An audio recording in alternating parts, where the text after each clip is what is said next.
Maraming ang nagtatanong kung saan nga ba o sino ang naggagawa ng ating stickers na pinapamigay natin sa ating pagdayo. Kaya naman halina samahan nyo ko para makilala nyo sila. At ngayong araw nga ay tayo ay dumayo ng Malagasang Imus Cavite para puntahan ang main branch ng Impression Print Shop. Dahil ngayong araw ay nakatakda na din para mag-renew tayo ng ating contract with them. Kaibahan nga ngayon ay di ako nag-iisang dumayo dahil andito din ang ilang mga content creators na sinusuportahan nila. At bago nga ako pumirma ay sinabay ko na din tikman ang pagkain na sineserve ng Kanto Pritong Manok na isa din sa kanilang business. Meron nga ditong iba't ibang part ng fried chicken na only gravy kung kayo ay magda-dine in sa kanila. At isa pa nga sa bago nilang ino-offer ay ang kanilang chicken sisig. Kaya wag na nating patagalin at tikman na natin ito. So guys, eto titikman natin itong bagong tinitinda ng Kanto Pritong Manok.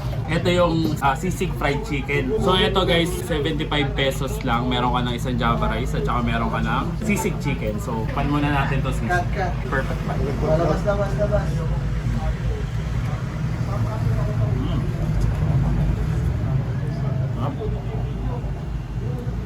Andun pa rin yung flavor ng chicken. At the same time, andun na rin yung flavor ng pagkasisig niya. Panalo. Kain tayo guys.